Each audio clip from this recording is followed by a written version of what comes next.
সবাইকে স্বাগত জানাচ্ছি বিডি দর্পণের নিয়মিত আয়োজন আজকের দুনিয়ায়। আপনাদের সাথে আছি আমি সুস্মিতা দাস। চলুন জেনে নেওয়া যাক সারা দুনিয়ায় এ পর্যন্ত ঘটে যাওয়া প্রধান খবরগুলো। পর্যাপ্ত সংখ্যক ডেলিগেটের সমর্থন আগেই পেয়েছিলেন। বৃহস্পতিবার ডেমোক্রেটিক পার্টির জাতীয় সম্মেলনে কমলা হ্যারিসের হাতে আনুষ্ঠানিকভাবে তুলে দেওয়া হয়েছে দলীয় মনোনয়ন। এর মধ্য দিয়ে চূড়ান্ত ধাপে প্রবেশ করল যুক্তরাষ্ট্রের প্রেসিডেন্ট নির্বাচনের প্রচারণা। বিভিন্ন জরিপে দেখা যাচ্ছে হোয়াইট হাউসে যাওয়ার দৌড়ে হাড্ডাহাড্ডি লড়াই হবে ডোনাল্ড ট্রাম্প এবং কমলা হ্যারিসের মধ্যে। সুইস স্টেটগুলোতে কমলার ক্যাম্পেই টিমের পরিচালকের দায়িত্ব আছেন ড্যান ক্যানিনেন।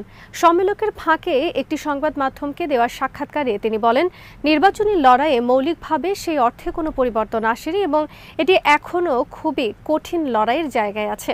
ক্যানিনেন বলেন, আমাদের মধ্যে ব্যাপক উৎসাহ উদ্দীপনা আছে। আমি মনে করি পরিস্থিতি আমাদের পক্ষে, তবে এর সঙ্গে আমাদের আরও কিছু করতে হবে এবং এই শরতে ভোটারদের সঙ্গে কার্যকর যোগাযোগ স্থাপন করতে হবে। ক্যালিফোর্নিয়ার 59 বছর বয়সী রাজনীতি কমলা জরিপে সামান্য এগিয়ে আছেন। একসময় জরিপগুলোতে দেখা যায় বাইডেনের বিপরীতে জয় পেতে যাচ্ছেন ট্রাম্প। পরে কমলাকে সমর্থন দিয়ে আকস্মিকভাবে নির্বাচন থেকে সরে দাঁড়ান বাইডেন। এরপর জরিপের ফল পাল্টে দিতে থাকেন তিনি। দলের নেতারা সতর্ক করে বলেছেন, পাল্টা ঝড়ে এখনও নির্বাচনী প্রচারণার মোড় ঘুরিয়ে দিতে পারে। এর মধ্যে রয়েছে ইসরায়েল হামাস যুদ্ধ নিয়ে মার্কিন নীতির বিরুদ্ধে দেশটিতে চলা বিক্ষোভ। এছাড়া ট্রাম্পকে সমর্থন দিয়ে স্বতন্ত্র প্রার্থী রবার্ট এফ কেনেডি জুনিয়রের নির্বাচন থেকে সরে যাওয়ার বিষয়টিও কমলা হ্যারিসের সমর্থন কমিয়ে দিতে পারে। দীর্ঘদিন ডেমোক্রেটিক পার্টির রাজনীতি করে আসা কেনেডি জুনিয়র জানিয়ে দিয়েছেন, বিরোধী দল রিপাবলিকান পার্টির প্রার্থী ডোনাল্ড ট্রাম্পকেই সমর্থন দেবে তিনি।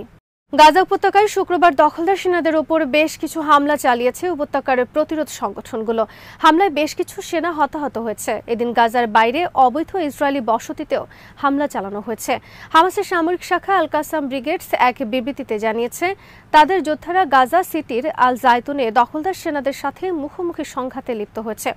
হামলায় সেনাদের একাধিক সদস্য নিহত হয়েছে, আহত হয়েছে আরও অনেকে। সংঘর্ষের পর ওই এলাকায় ইসরায়েলি সামরিক বাহিনীর একটি ইয়াসুর হেলিকপ্টার এসে হতাহত সেনাদের উদ্ধার করে বলে জানায় হামাস। রাফা শহরের পশ্চিম দিকের আবু আল ঢাকা স্টেশনের কাছে ইসরায়েলি বাহিনীর 4টি মার্কাভা ট্যাঙ্কের উপর হামলা চালিয়েছে যোদ্ধারা।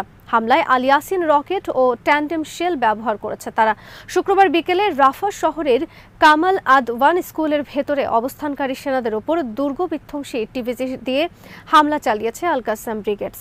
খুব কাছ থেকে চালানো ওই হামলায় বেশ কিছু সেনা নিশ্চিতভাবে হতাহত হয়েছে বলে বিবৃতিতে জানিয়েছে প্রতিরোধ সংগঠনটি।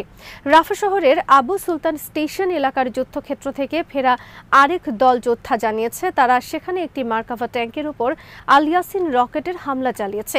এদিন গাজা সিটির আল জায়তুনে বড় ধরনের একটি চোরা গোপ্তা হামলা চালিয়েছে হামাসের যোদ্ধারা।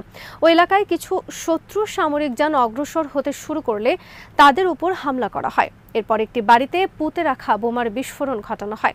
পদাতিক সেনাদল এই বাড়িতে প্রবেশ করা মাত্র বিস্ফোরণটি ঘটানো হয়। হামলায় বেশ কিছু সেনা হতাহত হয়েছে। ঘটনার পরপরই সেখানে ইসরায়েলি বাহিনীর উদ্ধারকারী হেলিকপ্টার আসতে দেখা গেছে। ইসরায়েলি বাহিনী ওই চোরাগোপ্তা হামলায় 1 সেনা নিহত ও 7 সেনা আহত হওয়ার কথা স্বীকার করেছে। তাদের এক বিবৃতিতে বলা হয়েছে, গাজা সিটির আল জায়তুনে 16তম পদাতিক ব্রিগেডের 1 সেনা বিস্ফোরণে নিহত হয়েছে। তবে হামাস বলছে প্রকৃত হতাহতের সংখ্যা আরও বেশি।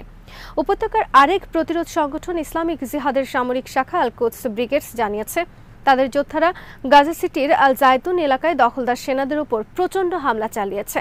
হামলার পর দুই পক্ষের মাঝে দীর্ঘক্ষণ লড়াই হয়েছে। এছাড়া একই এলাকায় সেনাদের উপর মর্টার হামলা চালিয়েছে আল কুদসের আরেকটি ইউনিট। গাজা উপত্যকার কাছে ইসরায়েলের আশতদ, আশকালন সহ কয়েকটি ইহুদি বসতিতে রকেট হামলাও চালিয়েছে সংগঠনটি। এছাড়া দিনের শেষ দিকে গাজা সিটির তাল আল হাওয়া এলাকায় সেনাদের উপর হ্যান্ড গ্রেনেড ও মেশিন গান দিয়ে হামলা করা হয়েছে। গাজার বাইরে ইসরায়েলের জিকিম সেনা ঘাঁটিতেও মর্টার হামলা চালিয়েছে প্রতিরোধ যোদ্ধারা। ফিলিস্তিনি সশস্ত্র গোষ্ঠী হামাস ও ইসরায়েলের মধ্যে যুদ্ধবিরতির চুক্তি করতে নতুন করে আবার আলোচনা শুরু হয়েছে। তবে ইসরায়েলের প্রধানমন্ত্রী বেঞ্জামিন নেতানিয়াহুর একগুঁয়েমির কারণে চুক্তিটি করা সম্ভব হচ্ছে না। হামাসের দাবি, ইসরায়েল যদি যুদ্ধবিরতি চায় তাহলে তাদের সব সেনাকে গাজা থেকে প্রত্যাহার করে নিয়ে যেতে হবে। কিন্তু নেতানিয়াহু বলছেন, যুদ্ধবিরতি হলেও মিশর ও গাজার সীমান্তবর্তী ফিলাডেলফি করিডোর থেকে সেনাদের সরাবেন না তিনি। নেতানিয়াহুর এই সিদ্ধান্ত মানছে না হামাস। এর মধ্যে ফিলাডেলফি করিডোর নিয়ে নতুন একটি প্রস্তাব দিয়েছে ইসরায়েল। এই প্রস্তাবটি হামাসের প্রধান নেতা ইয়াহিয়া সিনওয়ারের কাছে মিশর পৌঁছে দেবে বলে জানিয়েছে হিব্রু সংবাদ মাধ্যম ইয়েনেত। শুক্রবার ইসরায়েলি প্রতিনিধিদের সঙ্গে মিশরের প্রতিনিধিদের বৈঠক হয়। নাম প্রকাশ না করার শর্তে একটি সূত্র জানিয়েছে, ফিলাডেলফি করিডোর নিয়ে হামাস ও ইসরায়েলের মধ্যে যে মতানৈক্য রয়েছে সেটি দূর করতে নতুন প্রস্তাব দেওয়া হয়েছে। তবে প্রস্তাবে ঠিক কী বলা হয়েছে সেটির বিস্তারিত কিছু জানায়নি সূত্রটি। নেতানিয়াহুর শঙ্কা, যুদ্ধবিরতির পর মিশর সীমান্ত দিয়ে গাজায় নতুন করে আরও অস্ত্র নিয়ে আসতে পারে হামাস। এ কারণে মিশর সীমান্ত থেকে তিনি সেনাদের প্রত্যাহার করতে চাচ্ছেন না।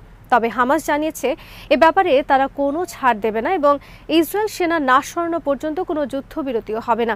এদিকে ইসরায়েলের সেনাবাহিনীর গোলা ও বিমান হামলায় গাজায় 9 জন এবং লেবাননে অন্তত 8 জন নিহত হয়েছেন। ফিলিস্তিনের রাষ্ট্রায়ত্ত বার্তা সংস্থা ওয়াফার তথ্য অনুসারে শুক্রবার রাত থেকে গাজার খান ইউনিস শহর এবং আল নুসেইরাত শরণার্থী ক্যাম্পে ইসরায়েলি বাহিনীর গোলা এবং রকেটে নিহত হন 9 জন। এই নিহতদের মধ্যে 2 জন শিশু এবং 1 জন নারী রয়েছেন। লেবাননেও হিজবুল্লাহর বিভিন্ন স্থাপনা লক্ষ্য করে বিমান হামলা চালিয়েছে ইসরায়েলের প্রতিরক্ষা বাহিনী। হামলায় নিহত 8 জনের মধ্যে 6 জন হিজবুল্লাহর যোদ্ধা, বাকি 2 জন বেসামরিক। এই 2 জনের মধ্যে 1 জন শিশু। মিয়ানমার পরিস্থিতির তীব্র অবনতি এবং রাখাইন রাজ্যে চলমান সংঘাতের মধ্যে পালানোর সময় কয়েকশো বেসামরিক লোক নিহত হওয়ার ঘটনায় গভীর উদ্বেগ প্রকাশ করেছেন জাতিসংঘের মানবাধিকার বিষয়ক প্রধান ভলকার তুর্ক। এছাড়া রোহিঙ্গাদের ওপর আরও হত্যাকাণ্ড সংঘটিত হতে পারে বলে তিনি আশঙ্কা প্রকাশ করেছেন। এই কর্মকর্তা বলেন, এই নৃশংসতা একটি দ্ব্যর্থহীন প্রতিক্রিয়া দাবি করে। দায়ীদের অবশ্যই জবাবদিহি করতে হবে এবং ন্যায় বিচার নিশ্চিত করতে হবে। জেনেভা থেকে দেওয়া এক বিবৃতিতে তিনি বলেন, নৈতিক দায়িত্ব ও আইনগত বাধ্যবাধকতা হিসেবে অতীতের অপরাধ ও ভয়াবহতার পুনরাবৃত্তিকে অবশ্যই প্রতিরোধ করতে হবে। রোহিঙ্গা ও এই নিষ্ঠুর সংঘাতের শিকার অন্যান্য বেসামরিক নাগরিকদের রক্ষায় এগিয়ে এসে প্রয়োজনীয় সব ব্যবস্থা গ্রহণ করা আসিয়ান ও আন্তর্জাতিক সম্প্রদায়ের দায়িত্ব। জাতিসংঘের মানবাধিকার কার্যালয়ের তথ্য অনুসারে সেনাবাহিনী ও আরাকান আর্মি এখন রাখাইনের বেশিরভাগ জনপদ নিয়ন্ত্রণ করে। উভয়ই রোহিঙ্গাদের বিরুদ্ধে বিচার বহির্ভূত হত্যাকাণ্ড, অপহরণ করার পাশাপাশি বাহিনীতে যোগদানে বাধ্য করছে। এছাড়া ড্রোন ও আর্টিলারি ব্যবহার করে শহর এবং গ্রামে নির্বিচারে বোমা হামলা এবং অগ্নিসংযোগ সহ গুরুতর মানবাধিকার লঙ্ঘন ও নির্যাতন করছে।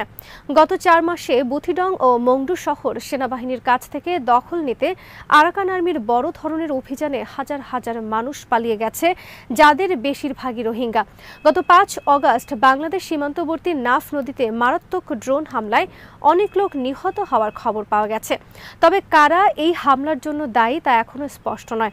জাতিসংঘের মানবাধিকার বিষয়ক প্রধান বলেন, বারবার সতর্ক করা এবং ব্যবস্থা নেওয়ার আহ্বান সত্ত্বেও চলমান সহিংসতা বিদ্যমান দায় মুক্তির বোধ এবং আন্তর্জাতিক আইন অনুসারে বেসামরিক নাগরিকদের সুরক্ষা নিশ্চিত করার ক্ষেত্রে অব্যাহত চ্যালেঞ্জকে তুলে ধরে। আফগানিস্তানের তালেবান প্রশাসনের নিয়োগকৃত কূটনীতিকদের আনুষ্ঠানিকভাবে গ্রহণ করেছে সংযুক্ত আরব আমিরাত এবং কাজাখস্তান। এর মধ্য দিয়ে দেশ দুটির সাথে রাজনৈতিক ও কূটনৈতিক সম্পর্ক স্থাপনের পথ আরও সুগম হলো। আরব আমিরাতের দায়িত্ব পালনের জন্য একজন রাষ্ট্রদূত ও কাজাখস্তানে একজন চার্জ দ্য অ্যাফেয়ার্স নিয়োগ দিয়েছে কাবুল। আরব নিউজ জানিয়েছে, গত সপ্তাহে তালেবান কূটনীতিকদের একটি প্রতিনিধি দল আবুধাবি সফর করে প্রেসিডেন্ট শেখ মোহাম্মদ বিন জায়েদের সাথে সাক্ষাৎ করেছেন।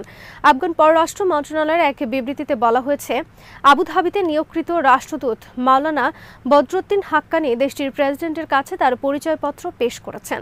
এই দুটি দেশের সাথে কূটনৈতিক সম্পর্ক জোরালো হলে বিশ্ব দরবারে গ্রহণযোগ্যতা পাওয়ার ক্ষেত্রে তালেবান সরকার আরও এগিয়ে যাবে বলে মনে করা হচ্ছে। ইতিমধ্যেই দেশটি চীন সহ বেশ কয়েকটি দেশে রাষ্ট্রদূত নিয়োগ দিয়েছে। এদিকে পুরুষদের দাড়ি রাখা এবং বাইরে বের হলে নারীদের মুখ ঢাকার বাধ্যবাধকতা রেখে আইন করেছে আফগানিস্তান।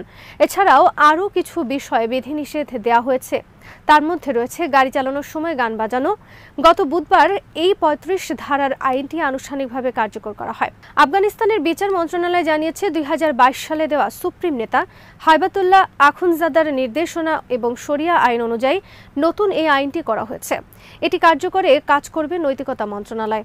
বিচার মন্ত্রণালয়ের মুখপাত্র বারাকাতুল্লাহ রাসুলি এক বিবৃতিতে বলেছেন, এই আইন অনুযায়ী নৈতিকতা মন্ত্রণালয় ভালোর প্রচার এবং খারাপ বিষয়গুলোকে ইসলামী শরিয়ার বিধান অনুযায়ী আটকাবে। আইন অনুযায়ী নারীদের বোরকা পরে মুখ ঢেকে বের হতে হবে। পুরুষরা দাড়ি, শেভ এবং কেউ নামাজ ও রোজা বাদ দিতে পারবেন না। কেউ আইন ভঙ্গ করলে হয় শুরুতে পরামর্শ দেওয়া হবে, সতর্ক করা হবে, মৌখিক হুমকি দেওয়া হবে।